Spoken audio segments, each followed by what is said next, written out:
Hi friends, welcome to Shalu's kitchen. இன்றைக்கி நம்ம ரொம்பவே டிஃப்ரெண்ட்டான முறையில் பொட்டேட்டோ வச்சு ஒரு ப்ரான் மசாலா தான் செய்ய போகிறோம். இதை எப்படி செய்யலான்னு பார்க்கலாம். இதுக்கு நான் இப்படி அடிகனமான ஒரு பாத்திரம் வச்சுக்கிறேன். பாத்திரம் சூடானதும் கொஞ்சமாக எண்ணெய் சேர்த்துக்கலாம். எண்ணெய் சூடானதும் சோம்புத்தூள், அதாவது பெருஞ்சீரகத்தூளை இதில் சேர்த்துடலாம். இப்போ இது நல்லா பொரிஞ்சு ஒரு கோல்டன் கலர் ஆனதுக்கப்புறம் 3 பெரிய வெங்காயத்தை நல்லா பொடுசாக கட் பண்ணி இதில் சேர்த்துடலாம். நிறைய வெங்காயம் சேர்க்கறதால உங்களுக்கு கிரேவி நிறைய கிடைக்கும். அதே சமயம் டேஸ்ட்டுமே ரொம்ப நல்லாயிருக்கும். வெங்காயம் நல்ல பிங்கிஷ் கலரில் மாறினா மட்டும் போதும், ரொம்பவும் கருக வேண்டிய அவசியம் இல்லை. இப்போது இந்த ஸ்டேஜில் நாம் இஞ்சி பூண்டு விழுது சேர்த்துக்கலாம். 1 டீஸ்பூன் சேர்த்தா போதும். இஞ்சி பூண்டு விழுதை சேர்த்ததுக்கப்புறம் நல்லா சிம்மில் வச்சு வதக்குங்க, இல்லைன்னா அடி பிடிச்சிடும். இப்போது இதை நல்லா பச்சை வாசனை போகிற அளவுக்கு வதக்கிட்டு தக்காளி ஒரு 4 தக்காளியை நான் இந்த மாதிரி சின்ன சின்னதாக கட் பண்ணி சேர்த்துக்கிறேன். இப்போ தக்காளியை சேர்த்ததும் லைட்டாக வதக்கி விட்டுட்டு மசாலா ஐட்டம்லாம் நம்ம சேர்த்துடலாம். இதுக்கு நம்ம கொஞ்சமாக மஞ்சத்தூள் ஆட் பண்ணிக்கலாம். கூடவே காஷ்மீரி தூள் தான் நான் ஆட் பண்ணியிருக்கேன். 1 டீஸ்பூன் அளவுக்கு வீட்டில் அரைச்ச குழம்பு மிளகாய் தூள், தேவையான அளவுக்கு உப்பு சேர்த்து நல்லா மிக்ஸ் பண்ணிக்கோங்க.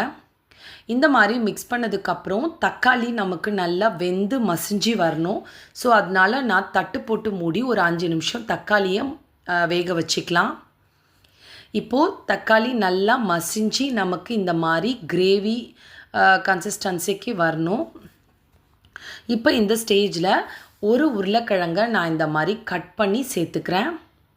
இந்த உருளைக்கிழங்கு தான் இந்த ரெசிபிக்கு ரொம்பவே ஹைலைட்டு. டேஸ்ட் ரொம்பவே நல்லாயிருக்கும்.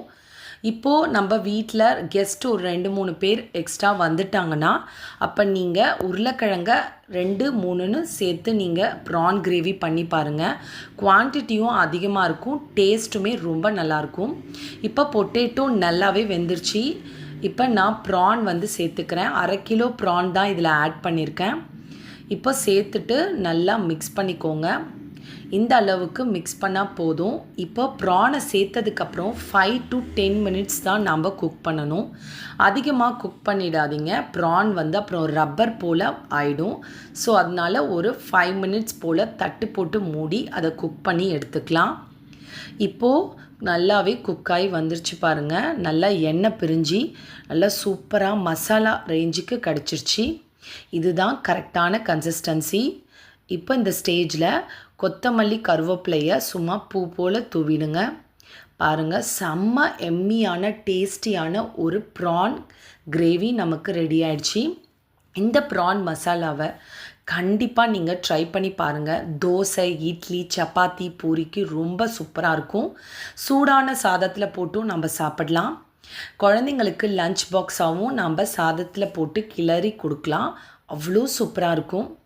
பேச்சுலர்ஸ்க்கும் ரொம்பவே ஆப்டான ஒரு ரெசிபி. கண்டிப்பாக இந்த ரெசிபியை நீங்கள் ட்ரை பண்ணி பார்த்துட்டு எப்படி இருந்துச்சுன்னு கமெண்ட் பண்ணுங்கள். இந்த வீடியோ உங்களுக்கு பிடிச்சிருக்கோம் நம்புகிறேன். பிடிச்சிருந்தால் லைக் பண்ணுங்கள், ஷேர் பண்ணுங்கள், சப்ஸ்கிரைப் பண்ணுங்கள். தேங்க்ஸ் ஃபார் வாட்சிங்.